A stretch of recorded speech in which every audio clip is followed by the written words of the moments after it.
দর্শক, যেমনটি বলছিলাম যে দেশব্যাপী পহেলা বৈশাখ উদযাপিত হচ্ছে আনন্দের সাথে নানা রঙে রঙিন হয়ে।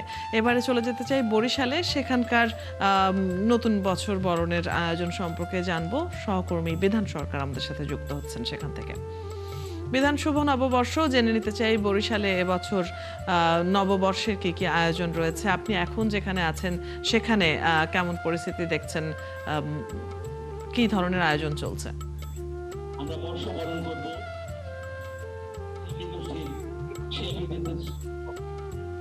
সমবেত সঙ্গীতের মাধ্যমে। আপনাকে নববর্ষের শুভেচ্ছা এবং আপনার যথারীতি যে ঠিক এই জায়গাটায় যে বর্জমন স্কুলের এখানেই কিন্তু এই যে উদীচীর এই যে 44তম বৈশাখী মেলা উপলক্ষে এই যে মঙ্গল শোভাযাত্রা যে প্রভাত অনুষ্ঠানটি এখন শুরু হলো এবং প্রভাত অনুষ্ঠান শুরু হলো উদীচী শিল্প গোষ্ঠী এবং এরপরেই ঠিক 8:30টায় যে চারুকলার আয়োজনে এখানে নগরীতে যে মঙ্গল শোভাযাত্রার যে আপনার শোভাযাত্রা চলবে এবং সেটি নগরের বিভিন্ন সড়ক প্রদক্ষিণ করতে তারা যে বাঙালি সংস্কৃতির যেসব হাতি, ঘোড়া, পেঁচা এবং অন্যান্য যে উপকরণগুলো রয়েছে সেগুলো কিন্তু তারা নিয়ে তারা আজকের অনুষ্ঠান শুরু করবেন। তারা অনুষ্ঠান শুরু করবেন এবং অনুষ্ঠান চলছে এবং এরপরে কিন্তু রাখি বন্ধন থাকবে। এছাড়াও কেবল উদীচী বা চারুকলা নয়, এছাড়া রয়েছে খেলাঘর, তারাও কিন্তু অনুষ্ঠান করছে বা অশ্বিনীকর হলের সামনে জেলা প্রশাসনের আয়োজনে সার্কিট হাউস প্রাঙ্গণ থেকে এই যে মঙ্গল শোভাযাত্রা বের হবে। সব মিলে এখন আমরা দেখতে পাচ্ছি যে ঠিক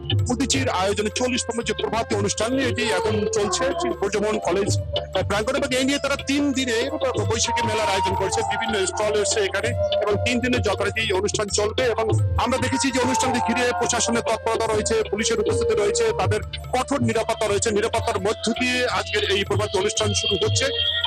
এখন চলছে উদীচীর এই যে আয়োজনে আপনাদের প্রভাত অনুষ্ঠানের সূচনা হচ্ছে এবং এরপরেই তারা আবার রাখি বন্ধন আছে, রাখি বন্ধন করিয়ে এরপরে আপনার এই যে চারুকলার আয়োজনে যে মঙ্গল শোভাযাত্রা সেটি বের হবে নগরীতে।